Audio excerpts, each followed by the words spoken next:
stealing, woo, wheeling dealing, limousine riding, jet flying, son of a gun. Yeah! Yeah! Yeah! Kurt Angle! Yeah! Why, Triple H? You son of a why? Tell me why! It's only gone! This is also on you! I am going to ruin wrestling. Just get over it!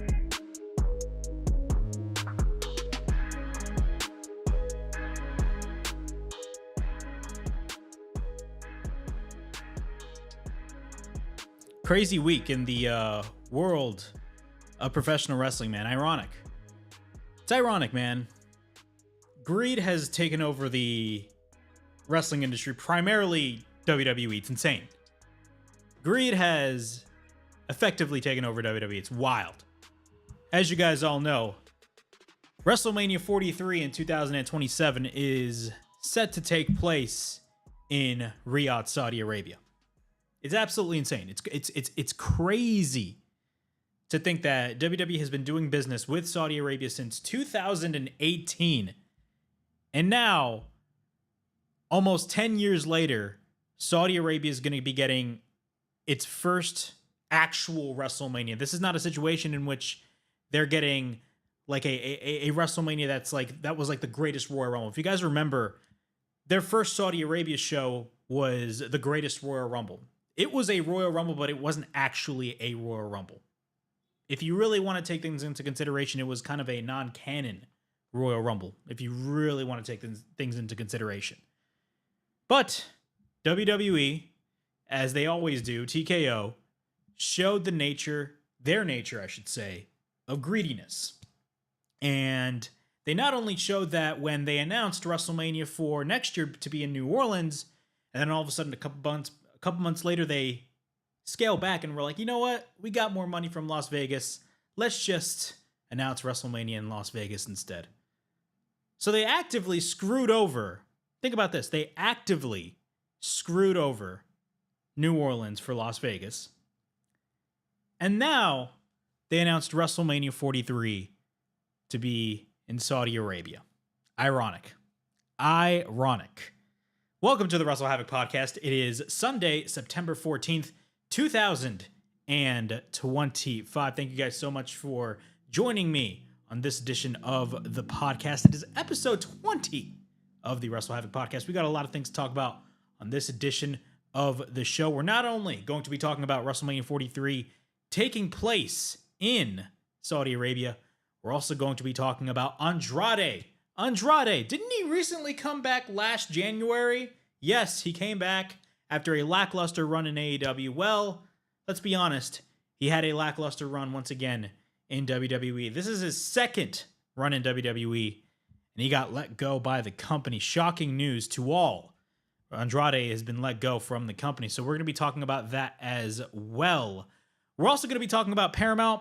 Paramount, of course, set a bet out, and from what it looks like, they are set to possibly buy Warner Brothers Discovery. How does that affect AEW? We're going to be talking about that on this edition of the show. Ticket prices tend to go up, not down. At least if you're WWE, they always tend to go up because, again, these people really want to stretch out all of the money out of your bank account.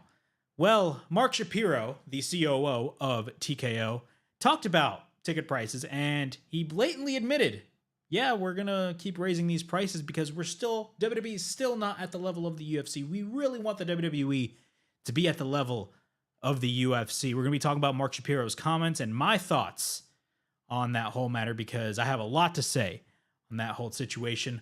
Plus, we're going to be giving you guys my preview and predictions for not only WrestlePalooza, but also AEW All Out, which is set to take place this coming Saturday.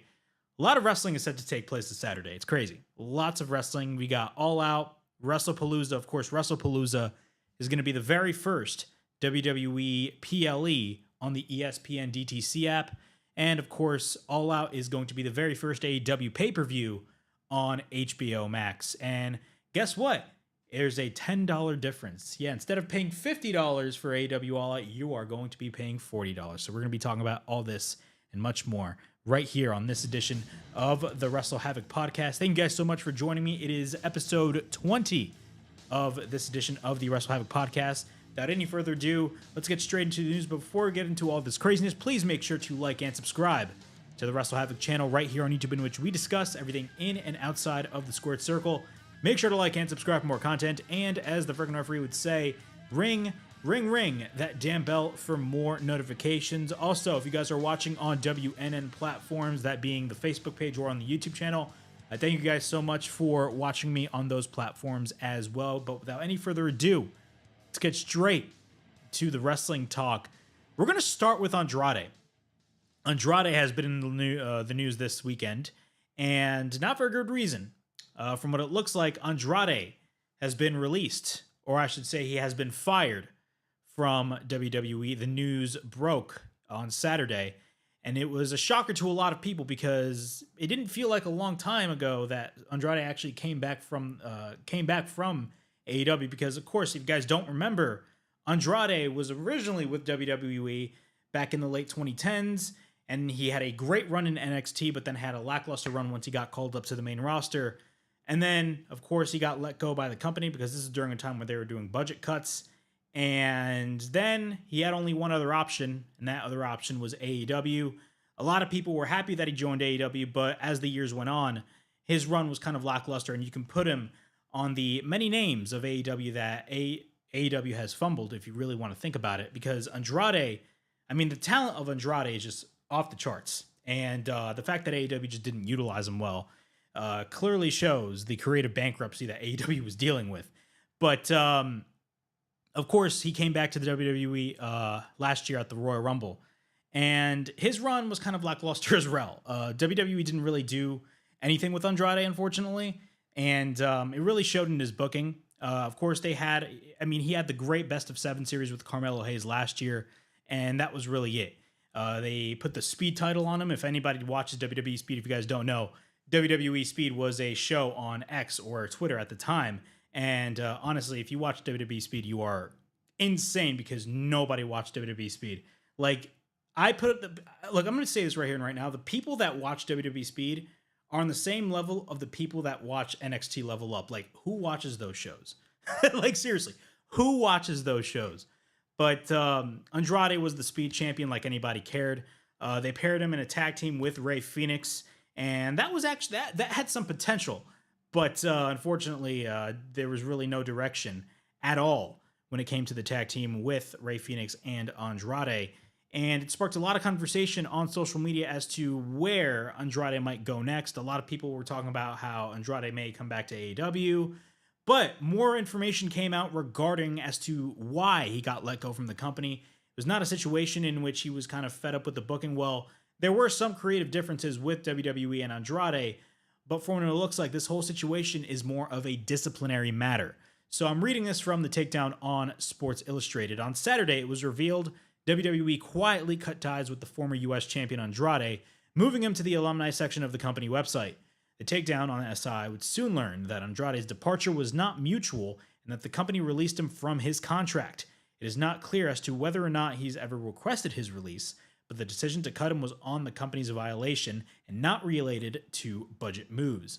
Dave Meltzer of the Wrestling Observer would reveal on Saturday night that the release was disciplinary, which the takedown on SI can confirm. We can also add more context as to what sort of discipline Andrade was facing. Multiple sources indicate to the takedown that Andrade had at least one wellness policy violation during his most recent WWE run.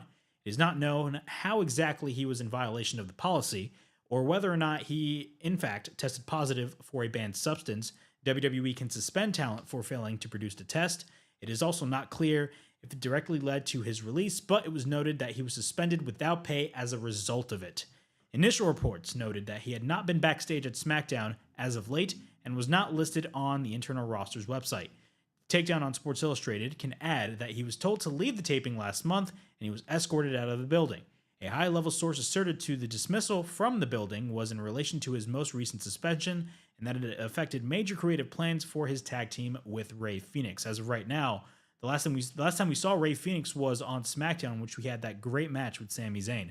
Continuing on with this report, Bodyslam.net's Corey Hayes reported on Saturday night that WWE had tried to get in touch with Andrade for several weeks, but had been unsuccessful. The takedown on Sports Illustrated can confirm at this time, though the incident on SmackDown was set to have occurred in the middle of August. Then the takedown on Sports Illustrated talks about Andrade's previous wellness violations in his last run in WWE. They stated this, and I quote, "While sources indicated that there were at least one wellness violation policy this year, this would not be the first with the company. WWE announced in January of 2020 that he was suspended for his first violation of the policy, which resulted in a 30-day suspension. He would leave the WWE the following year, jumping ship to AEW, where he would perform until December of 2023. That was the World's End event, because if you guys don't remember, Andrade faced off against Miro at that pay-per-view. That was on the first World's End event in Long Island, December of 2023. And if you guys don't know, Andrade actually left AEW on good terms. Normally when a guy like maybe a Miro or like a guy that got released from WWE that would go to AEW, there's a tendency that, of course, those guys that come from WWE demand a lot from AEW, and normally they would just use AEW as leverage, and essentially they would go back to WWE. Andrade was actually one of those people that didn't like burn that bridge with Tony Khan, and Andrade actually left on mutual terms. Tony Khan actually on that same night at the press conference for World's End 2023 put over Andrade. And he talked about how I would love to work with him in the future, but as of right now, he's leaving AEW. Continuing on, he would return to WWE in 2024 at the Royal Rumble match and last performed at SummerSlam in a six-pack TLC match. Continuing on with his run in AEW, of course, he also faced disciplinary action there because they also mentioned the backstage incident that he had with Sammy Guevara, which I can remember that vividly, simply because of the fact that, of course, this was roughly like this whole thing with Sammy Guevara and Andrade came out when Andrade went on an interview. He went on an interview and he talked about how there's some wrestlers who are soft in AEW, and I believe he mentioned guys like Sammy Guevara.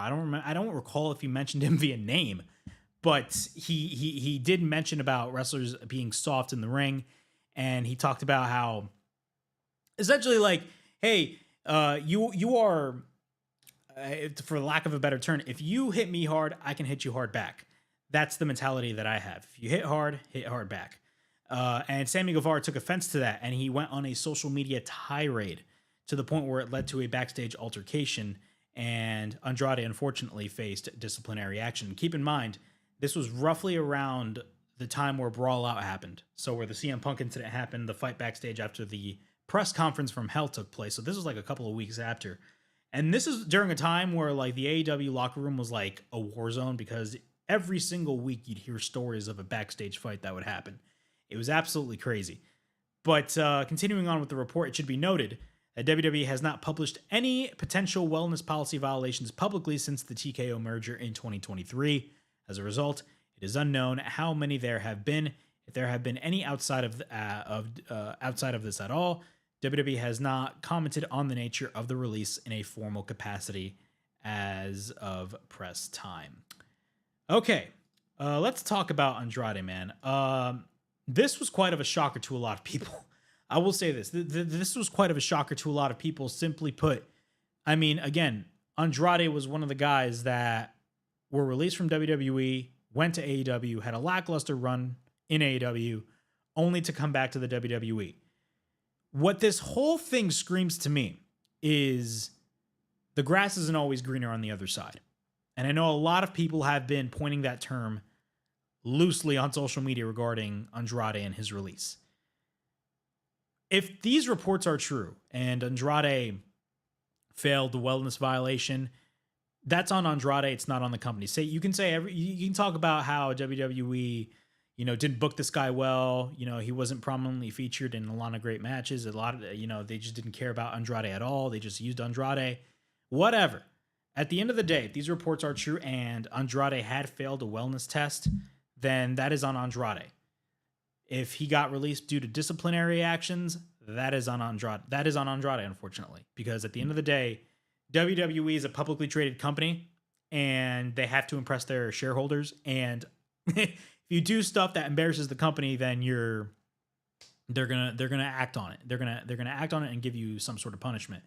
WWE doesn't play at the end of the day. WWE doesn't play. Look, when it comes to Andrade's run as a whole, his second run in WWE, I'm going to be honest, I just didn't really care about a lot of the things that Andrade was doing.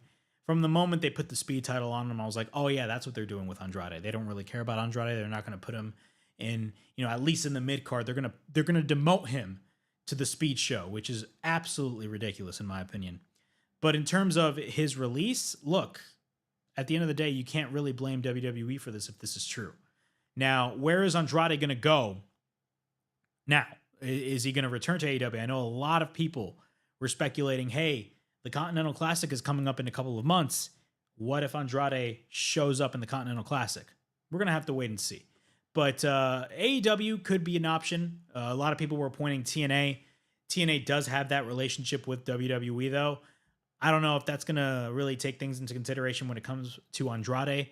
Is Andrade going to return to CMLL? I mean, CMLL is booming in business. I mean, he would love to go to CMLL, but we're gonna have to wait and see, man. There's a lot of different options for Andrade. Me personally, I personally don't know where he's gonna go, but to be fair, it's not like he burned a bridge with AEW. I don't think he's gonna. I don't think he's gonna return to AEW. I'm gonna be honest. Because if he got released due to disciplinary actions, don't you think, Tony Khan would be aware of this, considering what he has dealt with Andrade and Sammy Guevara, regardless on whose side you would take? I mean, like, it's a weird scenario. And also, if you look at the AEW roster right now, the entire roster is flat out bloated. It's really bloated right now. So, honestly, we're going to have to wait and see what goes down. But a shocking story, to say the least. A very shocking story regarding Andrade. I'm shocked. I'm just as shocked as y'all are. The fact that he got released is insane. But at the same time, if these reports are true, you can't blame WWE. You have to blame Andrade, unfortunately. Continuing on with our next story right here on the WrestleHavoc podcast, we're actually going to be talking about our main story. Our main story is talking about, of course, WrestleMania 43. Look, you guys all know what I'm all about. You guys all know what my takes are going to be regarding this whole scenario of WrestleMania taking place in Saudi Arabia. But WrestleMania is taking place in Saudi Arabia in 2 years. At the end of the day, this was bound to happen. But it's still kind of a shocker to me that WrestleMania is actually going to be taking place in Saudi Arabia. I mean, they must have paid WWE a boatload of money for WrestleMania. It's insane. But I'm reading this from the takedown on SI. WWE WrestleMania 43. Now, keep in mind, this article that I'm about to read to y'all was, I believe, the day before the press conference took place. Because remember, this wasn't announced at the press conference. This actually was leaked from a news source over in Saudi Arabia, I believe. And it was kind of leaked on the internet that, hey, WrestleMania 43 is going to be taking place in Riyadh, Saudi Arabia. So keep in mind. But I'm reading this from the takedown. WrestleMania 43 was not originally planned to take place in Saudi Arabia, according to new reports stemming from the breaking news the day before that WWE's grandest show will head to the kingdom in 2027. Dave Meltzer of the Wrestling Observer has reported that WrestleMania 44 was actually intended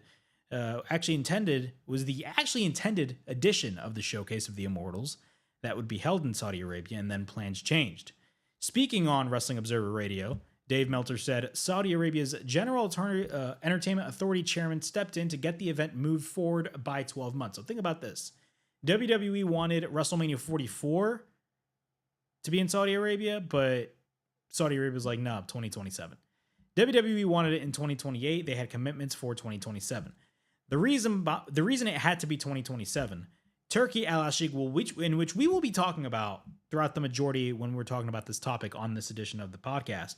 Ari Emanuel is the head of TKO. Nick Khan is the head of WWE. Dana White is the head of the UFC.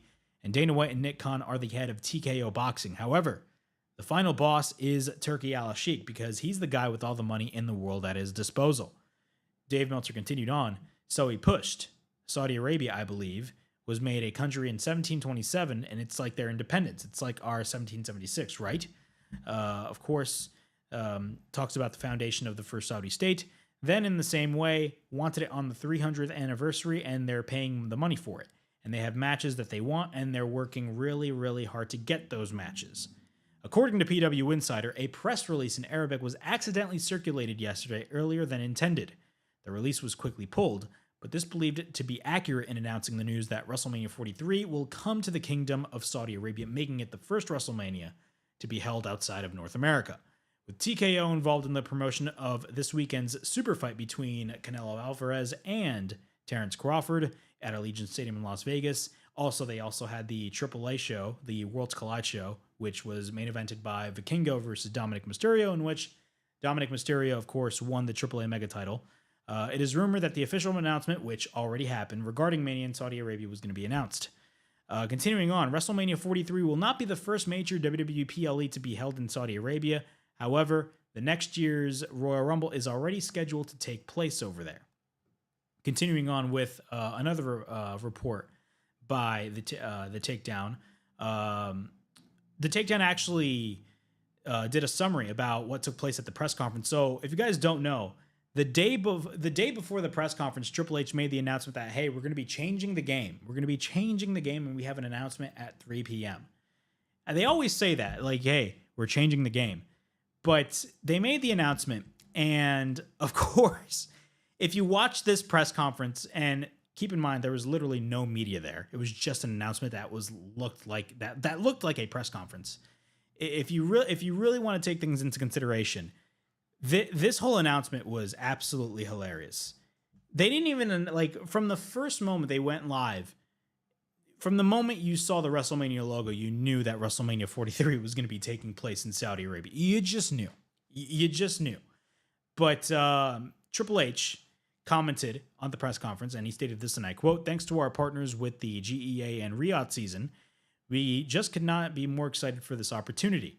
This is the opportunity to show the world what I think most people already know, that WWE is a global brand that reaches every corner of the world and excites fans from everywhere. Stars were out for this historic announcement, including Shawn Michaels, The Undertaker, Charlotte Flair, Liv Morgan, Stephanie Vaquer, Logan Paul, and world champion Seth Rollins. Bianca Belair, some of her comments were kind of thrown around all over the internet and had a lot of mixed reactions. She stated this, and I quote, "It has just been very special to see where the WWE and Saudi Arabia partnership started and to what it's evolved into, and it's been an honor to be a part of that progress and that change. Now having WrestleMania in Saudi Arabia, it just shows that WWE transcends globally, and it continues to make history. As a woman, it is very special to be a part of this." The first ever women's match in Saudi Arabia took place at Crown Jewel in 2019 when Natalya defeated Lacey Evans. Nearly 6 years later, the women of WWE are regularly and prominently featured at every PLE event that takes place in Saudi Arabia. Then Turki Al-Sheikh, who, again, we will be talking about. Turki Al-Sheikh, of course, is really the man behind all of this. I believe he is the man behind Riyadh season. If you guys know about Riyadh season in Saudi Arabia is huge. Like, it is huge. But, of course, as you guys all know, he's not only involved in just wrestling, he's actually involved in other aspects of sports. And he's been making big moves primarily in the combat sports industry. Of course, the new TKO Boxing League, which a lot of people were concerned about. They just had their first event with Canelo versus Crawford yesterday. And a lot of boxing fans are actually very worried about this new boxing league. In reality, it is a promotion in a sense, because if you look at boxing, boxing is not really like, it's not like MMA or pro wrestling where like there's one promotion dominating a whole industry. It is multiple different promotions that are in a way kind of on the same level. So I'm talking about like Top Rank with Bob Arum, Matchroom with Eddie Hearn, Golden Boy with, of course, Oscar De La Hoya. But this new boxing league, even though it's a promotion, they're calling it a league because they essentially want it to be, they want to make it into the UFC of boxing. They kind of want to make it like the UFC of boxing, and they are actively trying to change the Muhammad Ali Act. If you guys don't know what the Muhammad Ali Act, it was an act that was passed years ago that ordered to protect fighters. It protects fighters from the promoters essentially screwing them over. And they're actively trying to change that legislation. And if you guys know, who is Turki Al-Sheikh working with this new boxing league with? He's working this with Dana White. And who is Dana White friends with? He's friends with the President of the United States. So of course, it sparked a lot of conversation amongst a lot of boxing personalities, and a lot of boxers are really afraid about what could happen for boxing. Of course, UFC has that big issue with fighter pay, which is a very big issue over there. And they're afraid that that's possibly going to happen with boxing. So Turki Al-Sheikh is a very, very, very powerful man. And he talks in this press conference, and he stated this, and I quote, "We deeply respect the legacy of WrestleMania and the global prestige it holds amongst wrestling fans around the world. As part of Riyadh season in 2027, our vision is to elevate this iconic event to unprecedented heights and deliver a WrestleMania unlike anything this world has ever seen." Saudi Arabia is already set to host the Royal Rumble for the first time this coming January. Now, ironically, when it comes to WrestleMania and WrestleMania 43, apparently Saudi Arabia is going to pay top dollar for a lot, and I mean a lot of talent, primarily legends. So again, I'm reading this from the takedown on Sports Illustrated. They stated this, and I quote, "The Saudi General Entertainment Authority was reportedly willing to cut a hefty check to land the biggest event in professional wrestling. It's no secret that Saudi Arabia has long coveted WrestleMania, and the Wrestling Observer's Dave Meltzer wrote in his latest newsletter that the financial terms of this deal could exceed $100 million. So this is crazy. So normally when WWE goes to Saudi Arabia, they used to go to Saudi Arabia like twice a year. From what it looks like, that I believe they went to Saudi Arabia once, and that was with Night of Champions a couple of months prior. But in the past, they would go to Saudi Arabia twice a year. So like they'd have Crown Jewel in the fall, or I should say like they'd have a Saudi Arabia event, like whether that was like a Super Showdown or like an Elimination Chamber around the spring season, and then they would come back to Saudi Arabia for Crown Jewel. Normally, I believe Saudi Arabia would pay them roughly around $50 to, I believe, $100 million per event. Correct me if I'm wrong when it comes to the numbers over there. And Dave Meltzer is stating that this could exceed $100 million. I'm sorry, but WrestleMania is not worth $100 million. If anything, WrestleMania is probably worth more if we're talking about the amount of money that Saudi Arabia paid WWE to host WrestleMania in 2 years. So a lot of people were pointing out maybe $500 million, $600 million. Some people were even pointing out $1 billion for WrestleMania to be taking place in Saudi Arabia. I wouldn't be surprised if Saudi Arabia paid $1 billion. I mean, I know that sounds very ludicrous to say, but WrestleMania, people need to understand, WrestleMania is not just any type of show. This is the biggest wrestling show of the year. This is essentially the wrestling fans' Super Bowl. This is WWE's Super Bowl. It's their World Series. It's essentially their World Cup as well. And cities bid for shows like WrestleMania. Like, people get mad that, like, you know, WrestleMania is going to this city. Oh, and they didn't go to that city.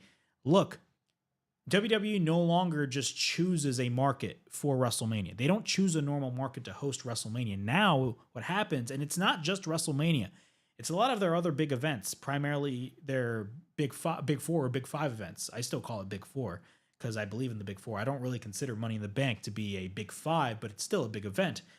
Cities bid for shows like Royal Rumble.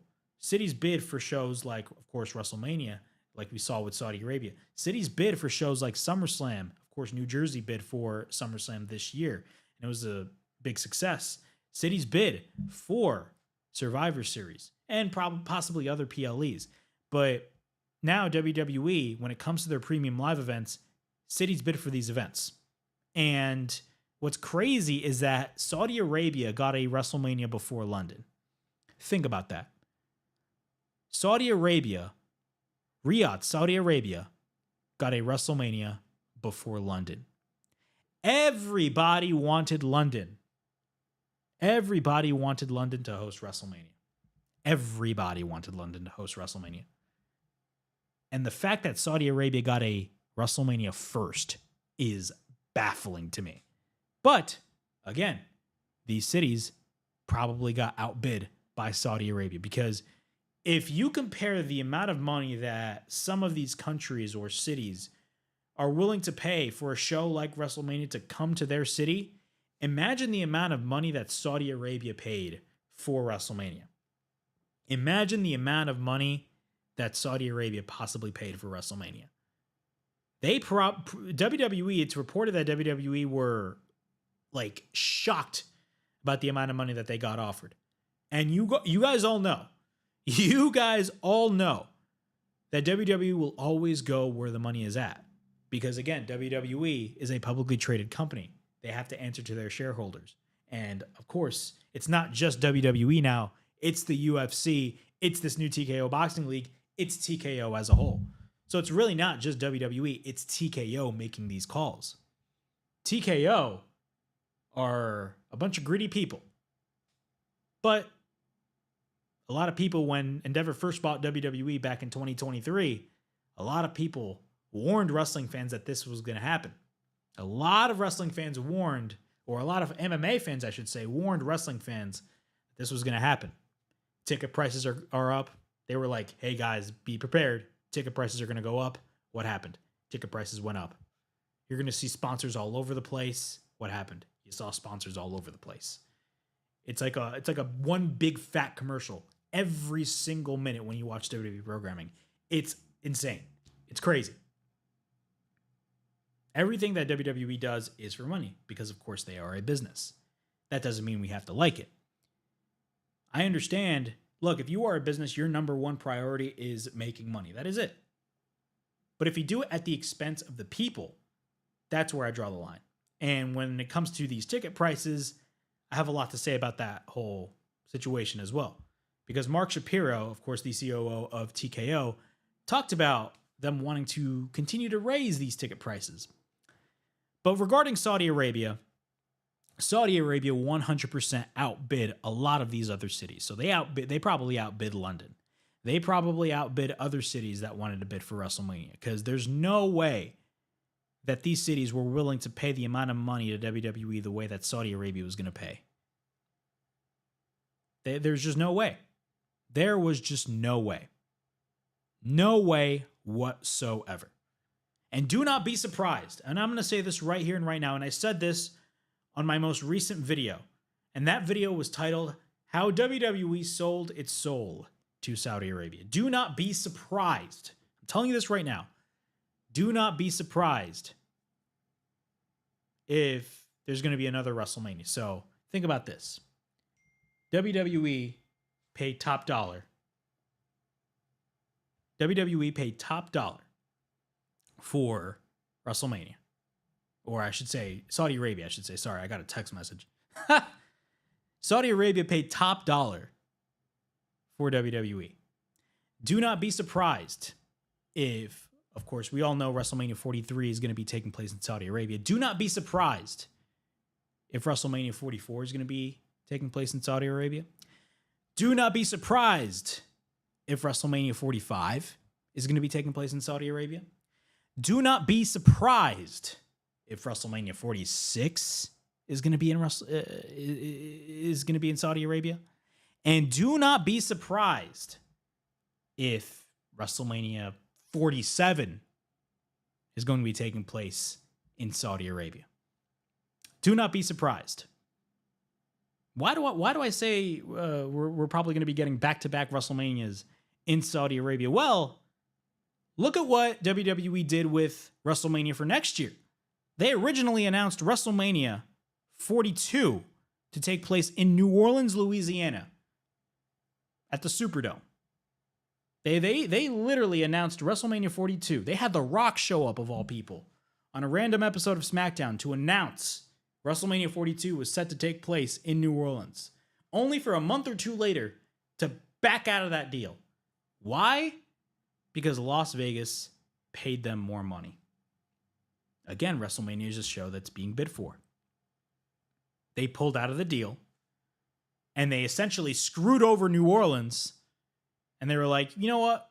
You guys can get Money in the Bank. You'll get a WrestleMania eventually. We are going to go back to Vegas. That's what happened. They screwed over New Orleans. New Orleans got outbid by Las Vegas. Do not be surprised when Saudi Arabia outbids all these other cities that want to bid for WrestleMania. You know it's going to happen. You know it's going to happen, unfortunately. It's just bound to happen, unfortunately. The final terms of the deal, continuing on with this report by The Takedown by Sports Illustrated, the final terms of the deal are going to rely heavily on who WWE is able to book for the show. Dave Meltzer added in his report that his sources at the Saudi GEA are saying that negotiations with Dwayne "The Rock" Johnson, who, by the way, a couple of days ago released his newest trailer for the new Smashing Machine movie, which is a movie on Mark Kerr, the former MMA fighter. Dude, it's an amazing trailer. If you guys haven't checked it out, give it a watch. Give it a watch. It's, there's talks about The Rock possibly winning an Oscar for that film. We're gonna have to wait and see, but that's insane. But their negotiations with Dwayne "The Rock" Johnson, they were advancing, and that the deal for him to wrestle on the show could be finalized in the very near future. There's a belief that Johnson's payday for this one WrestleMania could be the largest for any pro wrestler for the event in history. At this point in time, the most likely opponents for the final boss at WrestleMania 43 are considered to be reigning WWE champion Cody Rhodes or Roman Reigns. So what this is telling me is, number one, since Saudi Arabia is footing the bill, they're going to be making the calls, not WWE. WWE is not going to be making the calls. Turkey Al-Sheikh is going to be making these calls. From what it looks like. And Saudi Arabia is known to make a very ludicrous request. If you guys don't remember, a couple of years ago, I believe it was one of the very first Saudi shows, there was a report that Saudi Arabia asked WWE to bring back Yokozuna. Yokozuna has been dead for years, and they were requesting WWE to bring back Yokozuna. Do not be surprised if you see a lot of retired veterans wrestle at this show. Because if you guys remember, nowadays, the Saudi Arabia shows are just normal PLEs. But the early Saudi Arabia pay-per-views, I'm talking about the ones from like 2018, 2019, 2020. 2020, the world shut down, but like 2021, like the early Saudi Arabia shows, they were not really like pay-per-views. They were more like glorified house shows. And you saw matches like Goldberg versus The Undertaker. You saw Shawn Michaels come out of retirement. Shawn Michaels came out of retirement to team with Triple H to take on Undertaker and Kane. They literally brought out all of the veterans out there because Saudi Arabia was like, we want these people. We want these people. We don't care how old they were. We want these people. And they made offers that they probably couldn't refuse. But do not be surprised if you see probably maybe, I don't know if Goldberg is willing to do this considering all of his comments regarding his last match at Saturday Night's Main Event. I mean, but like, do not be surprised if Goldberg took the payday because Goldberg is notorious for these Saudi Arabia shows. It'd be crazy. It'd be crazy if Goldberg took the payday. But I mean, do not be surprised even if John Cena. I know John Cena is currently on his retirement tour, but they always say never in this business. Steve Austin retired in 2003 and came out of retirement in 2022. 19 years he was retired. 19 years Steve Austin was retired. I don't think Steve Austin is going to come out of retirement. He doesn't seem the type of person to do that type of stuff, but still. If The Rock is being poached by Saudi Arabia to main event WrestleMania, then we already know what the main event is going to be. It's either going to be Cody Rhodes versus Roman Reigns, Cody Rhodes versus The Rock, or The Rock versus Roman Reigns. That's what it's going to be. So the winner of the Royal Rumble in 2027 is going to be determined by Turkey Al-Sheikh. It's going to be determined by Saudi Arabia. That's what's going to happen. That is exactly what is going to happen. And I'm going to say this right here and right now. Look, this is not geared towards the people of Saudi Arabia because they're probably super happy that they got a WrestleMania. And if you're happy that if you're in Saudi Arabia and you're happy that you're going to be getting a WrestleMania, that good for you. I'm happy for you. I'm strictly talking about WWE and their greed. WWE is actively doing anything and anything. They will literally do anything possible. They will sell out their biggest show of the year for money. That is what we saw. WWE sold out its biggest show of the year. A lot of people on social media were talking about Vince McMahon. They were talking about how Vince McMahon would never do this type of stuff. He would never sell out his biggest show of the year.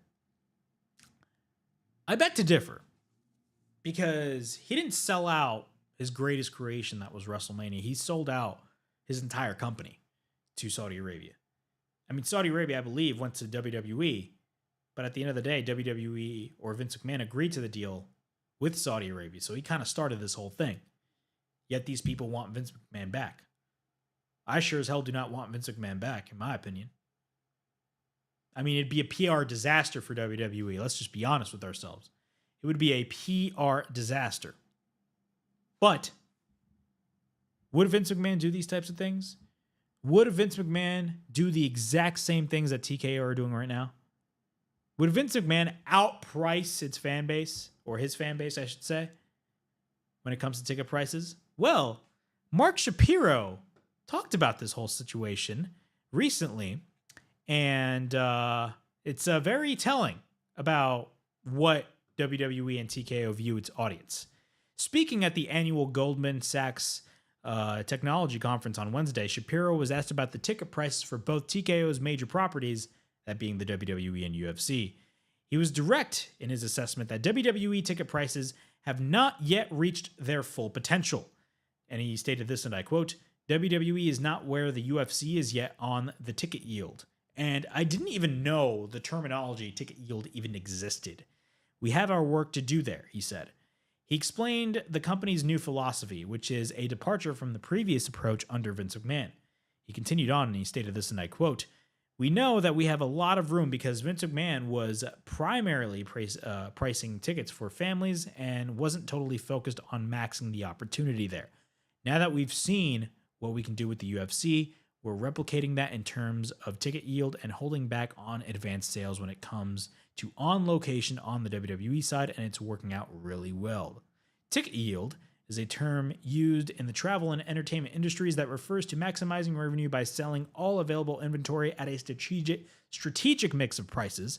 Shapiro has been open in the past about TKO's view that there is, quote unquote, a tremendous upside in increasing WWE's ticket prices.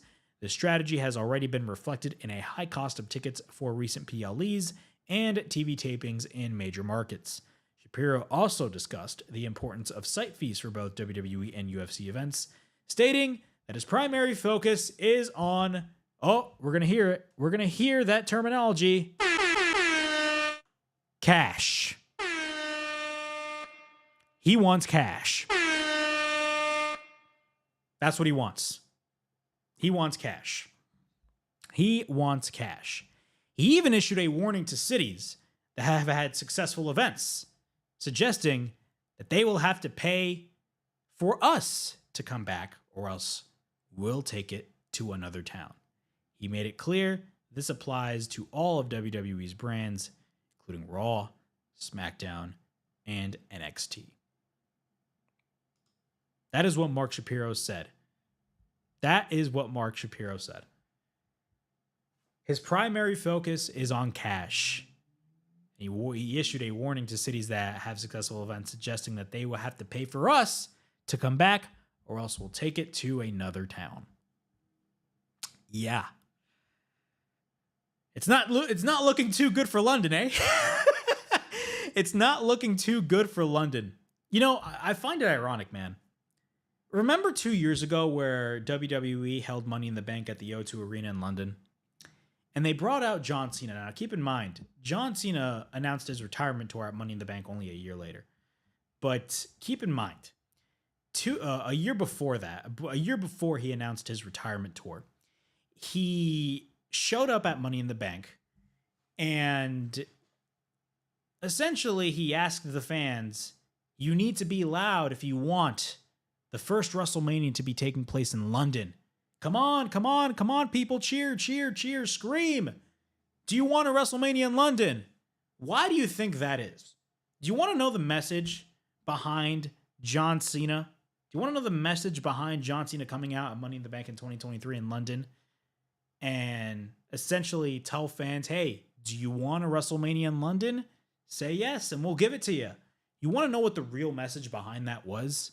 The real message behind the scenes was WWE effectively telling the city of London, hey, pay us the money that we request, or pay us a large amount of money that you're willing to pay us to bring you this WrestleMania event to London. That's what happened there. But also, around that same time, AEW had the first All In, but nobody wants to talk about that. But yeah, they brought out John Cena to tell London, without telling London, hey, pay us the amount of money that we want so we can bring WrestleMania to the city. That's what happened. That's what happened. Capitalism at its finest. It is what it is. It's business. But WWE was very, very strategic in doing that. They were very strategic in doing that. And what's crazy is that TKO is not really afraid to show their true colors. I mean, like they flat out screwed over New Orleans like crazy. It was blatantly obvious. And now they sold their soul to Saudi Arabia. It's absolutely insane. And people need to understand. People need to understand. This not only, I mean, you know who are going to suffer the biggest consequences regarding WrestleMania being in Saudi Arabia? A lot of the events that piggyback off of WrestleMania every year. So if you guys don't know, WrestleMania is not just an event. It is an entire weekend. It's like the Super Bowl. Like Super Bowl has multiple different events outside of the Super Bowl. I mean, everybody from all over the world comes to see the Super Bowl, not just football fans. People who don't even watch football watch the Super Bowl. It's kind of similar with WrestleMania, but in a way, it's kind of not, because wrestling is kind of a really small niche, and WWE loves catering to the mainstream. And yes, they do get that mainstream publicity, but a lot of wrestling fans come from all over the world to watch WrestleMania. I don't think a lot of fans are willing to fly to Saudi Arabia. And I'm very curious to see once 2 years have passed, or a year and a half has passed once we head to WrestleMania season in Saudi Arabia. I'm very curious to see those ticket prices for WrestleMania, because let me tell you, they're not going to be cheap. They are not going to be cheap. They're not going to be cheap. They're going to be expensive. The cheapest seat for a WWE event now is around like $270. If you compare that to AEW, the cheapest seat for AEW is roughly around $30 to $40. And what's crazy is that you can get a pretty good view for only like maybe $60 at an AEW event. Now, granted, it's AEW, it's not WWE. I mean, AEW is just not on the level of WWE. It's common sense, but still. I remember going to Full Gear. back in 2022, and I paid roughly around, I would say maybe almost $240, maybe a little more. I don't recall the exact number, but I paid a little over $200 for a really good seat that was close to the ring. It was not on the floor, but it was in a section that was literally close to the ring for around $200. $200 today for a WWE event only gets you to the cheap seats, like all the way at the top. It's crazy. It's crazy. These ticket prices are not, they are going to continue to go up. They're going to continue to go up. But as I talked about the independent scene, WrestleMania being in Saudi Arabia is going to affect the independent scene greatly. Because again, a lot of these independent promotions, these smaller promotions, always piggyback off of WrestleMania. They always piggyback off of WrestleMania, and it's a smart business move because, again, it gives them notoriety. It's kind of, in a way, a celebration of wrestling. It's not just small independent promotions, it's also conventions. Conventions like WrestleCon. What is going to happen to WrestleCon in 2027? Is there even going to be a WrestleCon in 2027? We're going to have to wait and see. But if you really think about it, we already have kind of, in a way, 2 WrestleManias per year. One is actually called WrestleMania, and the other one is SummerSlam. SummerSlam, as of right now, is kind of, in a way, it's like a level below WrestleMania, but it's essentially their second biggest show of the year. Maybe they can piggyback off of that, off of SummerSlam for 2027. I know a lot of people were talking about AEW and, hey, they should counter program WrestleMania, but let's be honest with ourselves. It'd be a really stupid move if AEW counter programmed WrestleMania. Regardless how big of that AEW event it would be. Regardless how big AEW would be hosting a show in the States. It'd be a great move, but at the same time, it'd be a ludicrous move. Because everybody's going to be watching WrestleMania. WWE is going to get more of the headlines. That's just how it is. They're all about headlines. WWE, they are masters. You need to understand. WWE, they are masters at marketing. Masters at it. Masters at it. Some might even say that they overdo it a little bit. But you know what? Who cares? They are still masters at it. And that's not me kissing their ass. I'm just telling the truth. If you counter program WrestleMania, I'm going to be honest, it'd be a flop. Because it'd be a stupid move because, again, you're at the end of the day, like, dude, you're not going to get more of the headlines. WWE's going to get all of the headlines because it's WrestleMania. It's WrestleMania. That's like saying the XFL is counter-programming the Super Bowl. Like, no, it makes no sense. Nobody's going to watch your XFL game. Everybody's going to watch the Super Bowl. And they're going to watch the Super Bowl not for the game itself. They're going to watch the Super Bowl for the halftime show. You know what I'm saying? But yeah. Those are my thoughts regarding the ticket prices and Saudi Arabia being at WrestleMania. Look, at the end of the day, WWE sold its soul to Saudi Arabia. I'm not a fan of this move, but at the end of the day, we need to ask ourselves, I mean, what else did we expect? What else did you expect? We expected WWE to make a move like this. We expected WWE to make a move like this. So, again, why are we complaining now? Why are we complaining now? We already knew that this was going to happen. WWE has been in bed for Saudi Arabia for almost 10 years at this point. Almost 10 years. By 2028, it's going to be 10 years. So, again, why is everybody so shocked? WrestleMania taking place in Saudi Arabia, they're going to go with the money, or they're going to go where the money's at. They are going to go where the money's at, and they're not afraid to admit it. They're not afraid to admit it. All right, before we continue on with the WrestleHavoc podcast, please make sure to like and subscribe to the WrestleHavoc channel right here on YouTube, in which we discuss everything in and outside of the squared circle. Make sure to like and subscribe for more content. And as the freaking referee would say, ring, ring, ring that damn bell for more notifications. Also, if you guys are watching the WrestleHavoc podcast on WNN platforms, whether that is the WNN Facebook page or WNN YouTube channel, I thank you guys so much for watching me on those platforms as well. It is episode 20 of the WrestleHavoc podcast. It is Sunday, September 14th, 2025. Let's talk about AEW, man.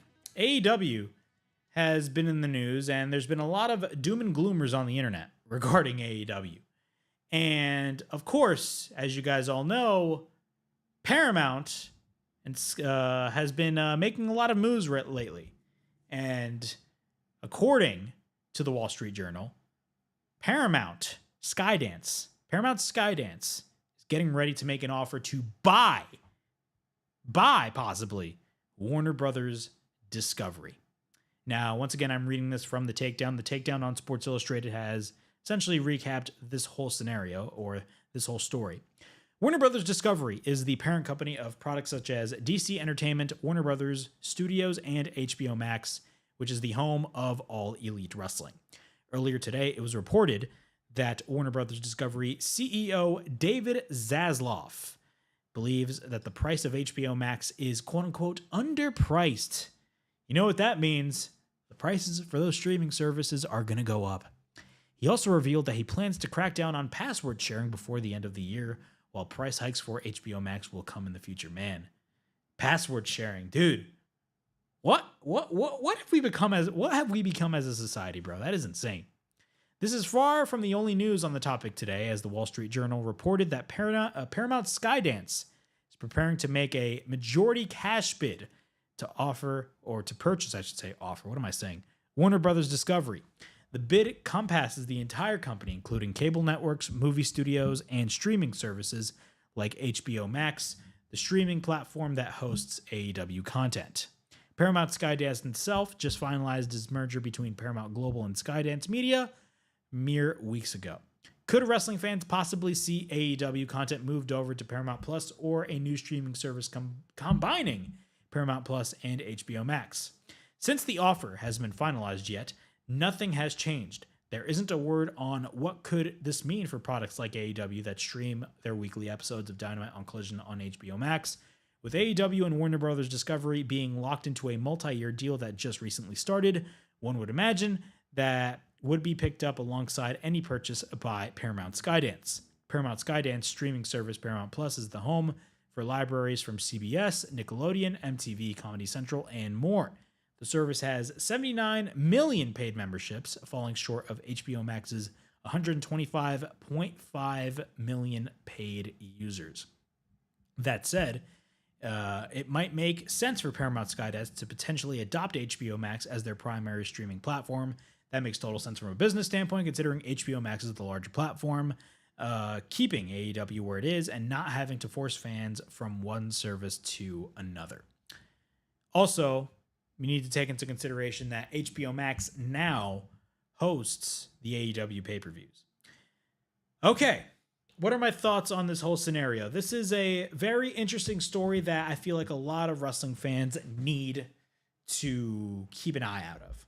They need to keep an eye on this story because this could eventually, affect the future of AEW in a good way or a positive way. I see a lot of doom and gloomers on the internet.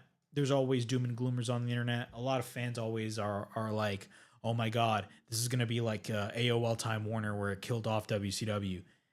Look, WCW number one was owned by Time Warner. It was owned. It was a property under the Time Warner umbrella.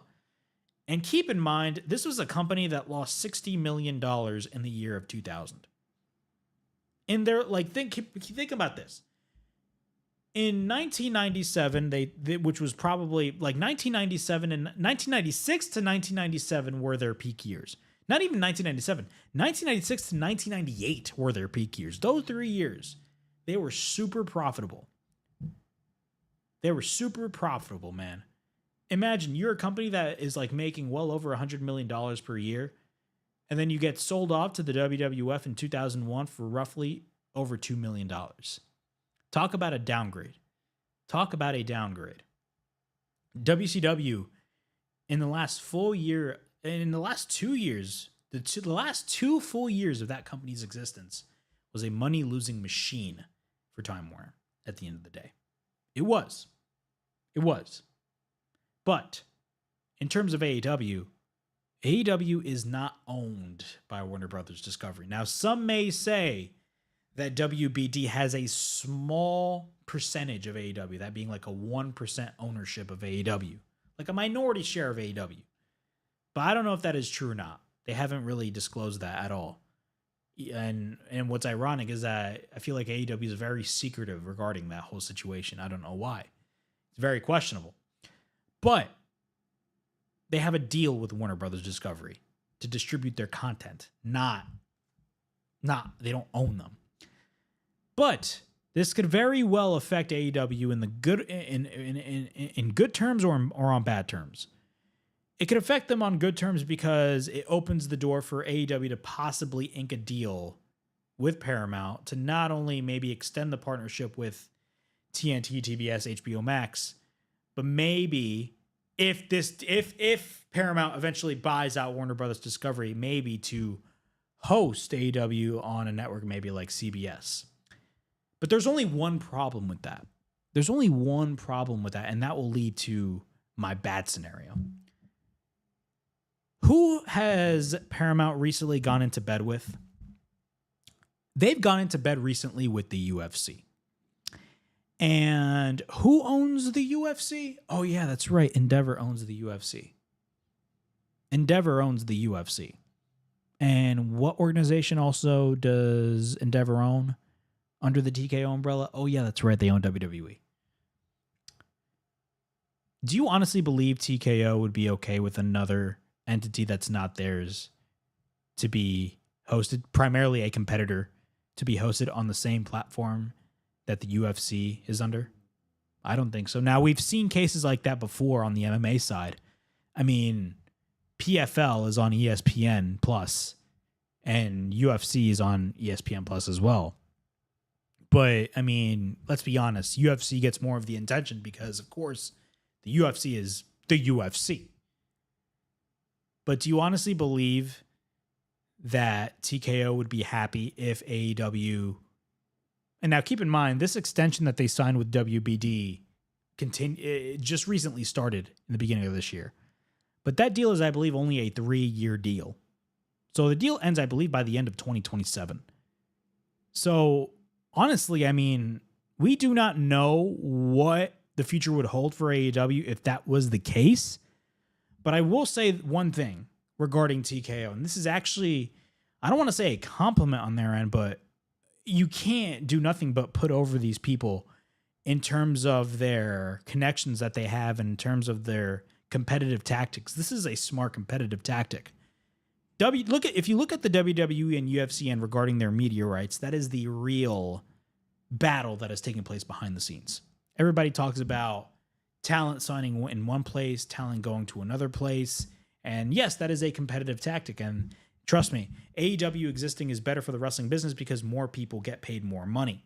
Something that TKO hates. Why do they hate AEW being around? They hate AEW being around because AEW is paying talent money. And it forces WWE to step up to the plate and pay their talent even more money, even though they don't believe that they're worth the price that they're being paid. That's why. But the real battle is taking place behind the scenes in terms of their media rights. That's really the real battle that's taking place. If you look at the WWE end of things, they have a deal with Netflix, which is a 10-year deal, but Netflix has the option to opt out of 5. They have a deal with NBC Universal, which is hosting SmackDown, but also, I believe, the NXT PLEs and Saturday Night's Main Event. They have technically a deal with Fox with the Evolve show, but that's on Tubi, which is primarily owned by Fox. They have a deal with the CW that hosts NXT, and CW is currently in talks with TNA for a potential television deal. And TNA is in a partnership with WWE, but do not be surprised if WWE purchases the assets of TNA in the future. Look at what they did with AAA. They purchased AAA, and they're running AAA shows on YouTube. The UFC has a $7 billion deal with Paramount. A $7 billion deal with Paramount. And they're going to be hosting shows on Paramount Plus, and their pay-per-views are going to be free, essentially. So, what am I talking about here? What am I saying? What I'm saying is that what TKO is doing, and this not just only goes for AEW, it goes for any non-TKO entity, whether that is pro wrestling or MMA. Hell, I'll even go and talk about boxing as well, because Top Rank does not have a TV deal anymore. ESPN did not renew them. And who's ESPN in bed with now? Oh, yeah, that's right. They're in bed with WWE. And who does WWE own? Oh, yeah, TKO. What is TKO doing? They are essentially expanding their media properties across multiple different platforms. And it's a smart business move. It is a smart business move. They're split. They are spreading their media rights across all of these different platforms. ESPN, NBCU, Netflix, CW, Paramount, with WWE and UFC. That's going to really hurt AEW when it comes to the negotiation table, because it limits the amount of platforms that they are able to talk to for a new media rights deal. And we all know AEW's bread and butter is their media rights deal. This is not me saying AEW is going to go under or anything. I'm just saying it's going to be very hard for AEW. I mean, there's other platforms out there. There's Amazon Prime. There's Apple TV. I mean, heck, they could even do a deal with Fox, even though, you know, WWE has Evolve. But I mean, it's freaking Evolve. It's a nothing show, with all due respect. But still, it limits AEW's options. But if Paramount buys Warner Brothers Discovery, it is a real possibility that, you never know, Paramount or WBD may not renew them. We're going to have to wait and see. I'm not making assumptions or anything, because again, we're still very early on in the deal, and for all we know, AEW may be in a different place in 3 years, or in 2 years, I should say. So we're going to have to wait and see what goes down, but it's a very interesting story to really keep an eye out on. A really interesting story to keep an eye out on.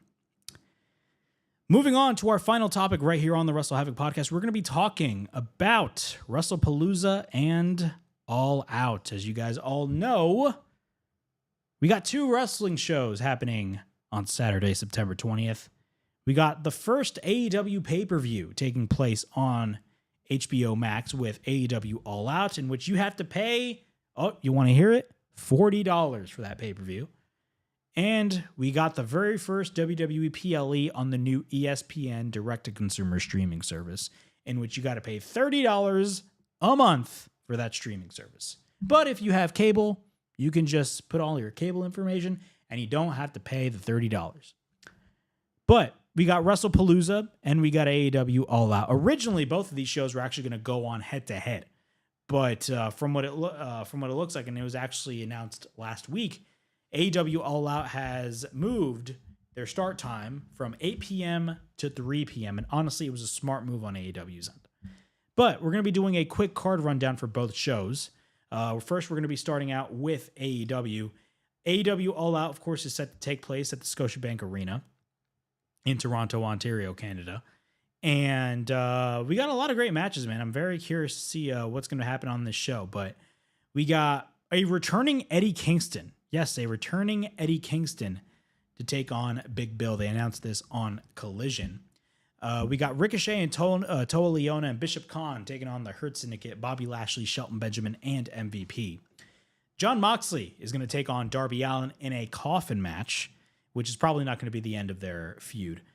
MJF takes on Mark Briscoe in a thumbtacks and tables match. Man, the violence is going to ramp up like crazy. Adam Copeland and Christian Cage will take on Dax Hard and Cash Wheeler of FTR. Brody King and Bandito will take on 3 teams in a 4-way ladder match for the AEW World Tag Team titles. Kazuchika Okada will be taking on Konosuke Takeshita versus an unannounced opponent in a 3-way match for the Unified Championship. Mercedes Moné will take on Riho for the TBS Championship. There's going to be a 4-way for the AEW Women's World title. And this match I'm definitely looking forward to. Toni Storm versus Chris Statlander versus Jamie Hayter versus Tekla in a 4-way for the AEW Women's title. And in the main event, Hangman Page will take on TNT champion Kyle Fletcher for the AEW World title. Originally, in the reports, this match was originally set to be, and they didn't even announce it or even build to it, but originally this match was going to be Hangman Page versus Wardlow, which honestly I don't know why that was going to be the case. But as you guys all know, Wardlow, unfortunately, has been injured. And it sucks for Wardlow because the timing for Wardlow has just been absolutely terrible. But we got Hangman Page versus Kyle Fletcher for the AEW World Championship. Moving on to WrestlePalooza. WrestlePalooza is going to be a huge show, and ESPN is promoting the hell out of WrestlePalooza. We got the Usos reuniting to take on Bronson Reed Braun Breaker of the Vision. CM Punk will team with his wife, the returning AJ Lee, take on Seth Rollins and his wife, Becky Lynch, which is going to be a great freaking match. I cannot wait. I mean, let's be honest with ourselves. Look, everybody's going to watch John Cena versus Brock Lesnar, but everybody's going to watch WrestlePalooza for one reason and one reason only. That reason is the returning AJ Lee. Io Sky will take on Stephanie Vaquer for the Women's World title. Cody Rhodes will be taking on Drew McIntyre.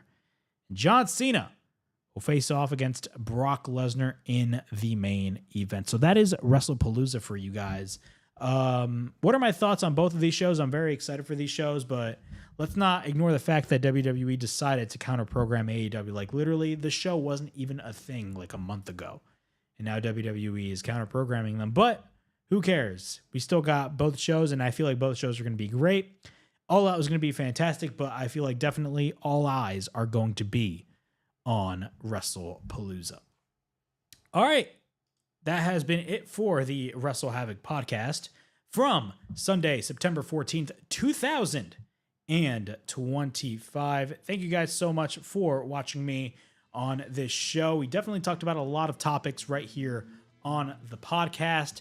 Of course, please make sure to watch the WrestleHavoc podcast every Sunday, not only on the WrestleHavoc channel, but also on the WNN platforms, that being the WNN Facebook page and WNN YouTube channel. And as always, please like, subscribe, comment down below, push that bell for notifications. I mean, look out for more videos right here on the WrestleHavoc channel, which we discuss everything in and outside of the squared circle.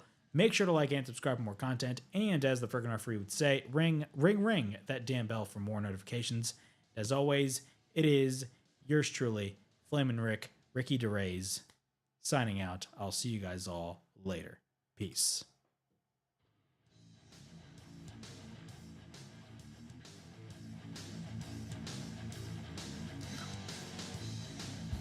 The UFC.